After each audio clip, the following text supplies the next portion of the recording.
Hi, my name is Leah, and today I'm going to be telling you sort of a story. This happened a couple of years ago when I was about 20. I had recently moved from a small town to a big city to start college. I had been there for about 2 years, so I was sort of getting used to the whole change from high school to college, from a town to a city. I finally had some friends, I was dating, I finally was really sure about what I was studying.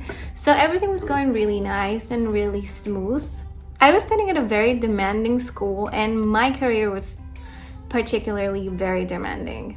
So when I started feeling sort of sick, I didn't pay much attention to it. Partly because back then there was like a viral outbreak, and the virus that was going on was gave like general symptoms.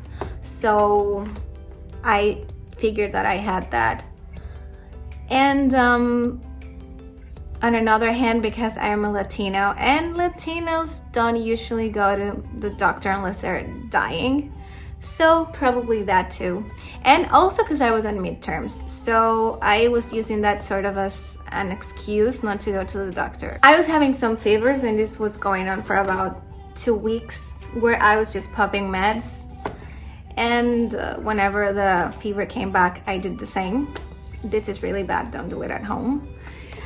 Until one day I was in school and I was feeling really, really bad. I was having like the worst headache ever. And a friend of mine told me, like, if you're just gonna stay here and you're not gonna go home, let's just go to the school doctor.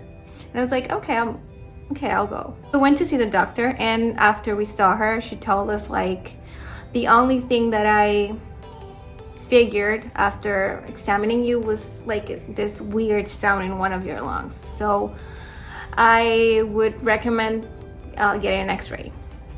I came out of there and I did what every grown-up would do. I called my pediatrician, and he told me like, okay, just get the x-ray and come in. I did that, and whenever I went to him, he told me this space here that's called a mediastinum is wherever the lungs and the heart are, and this is looking a little bit whiter than what it should. So we're gonna give you a CT. I get a CT, and I went back to the doctor, and he told me that I had a tumor. I remember this was a weekend, and I was going back to my town to see my family. I didn't drive back then, so I took a bus, and I sat in this bus with my huge envelope from the doctor, and I started crying right away.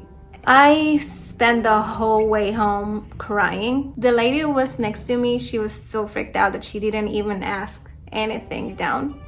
Then whenever I got home, I just told my family what was going on. This was like the biggest fear for me, just telling them what was going on. After that, my experience went on a totally different direction. I was admitted into the hospital, and it was really uncertain. One day they told me, we're gonna operate and we're gonna get it out and this is gonna be okay. I started getting ready for that, because before that I didn't have many experiences with like operations or not even a cast. And this was gonna be like a huge surgery. They were gonna open up my chest, and that was gonna take some long recovery. And a couple of days after, another doctor told us like, we cannot operate because we don't really know what's inside there. We have to biopsy it. It can be one of 3 things. It could be a teratoma, this is benign, it could be lymphoma. I went in for my biopsy, and then she told me we could give you the results in 2 weeks, but if you want like a preview, we could give it a couple of days after, you just have to call. And I said like, I don't really want to know, because what if it's something not that bad, but it comes out in the preview that it's sort of bad, and then it ends up being not bad. I don't want to ruin my days just like worrying beforehand.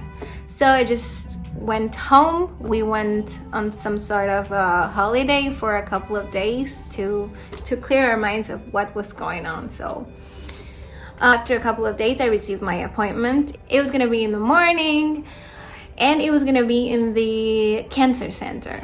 And I didn't take that badly, because I thought like, if it's a tumor, it doesn't matter if it's benign or if it's cancer, they're still gonna treat it there. So I'm not gonna take it as a notice. We went to the hospital that day, and they sat me down at an office, and the doctor told me, well, it is indeed a lymphoma, and lymphoma is a cancer. And I was so shocked that I remember the only thing that I asked her was, is my hair gonna fall? And I was not thinking that much about I don't know, the aesthetics of losing your hair, but I was kind of trying to relate what she was telling me to what I thought was cancer. Like, is this what's going on? After that, I received chemo for a year, and I went on remission for 2 years more. And now I'm finally cancer-free. Today is February 4th. It's the International Day Against Cancer, and this is my way of fighting. Throughout this channel, I'm gonna be telling you my experience as a patient, as a survivor, and as a relative to a cancer patient.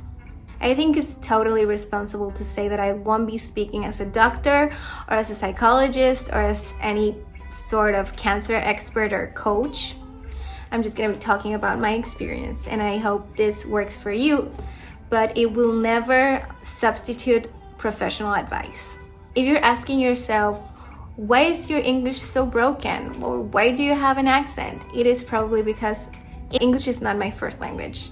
It is actually Spanish. So I'm gonna be making these videos in English and in Spanish. So if you like this video, like it, subscribe, and turn on your notifications so you can receive whenever we have any other new videos. Share it, and most importantly, comment below if you have any doubts, any experiences, or you want us to speak about anything specifically. Thank you, and see you next time.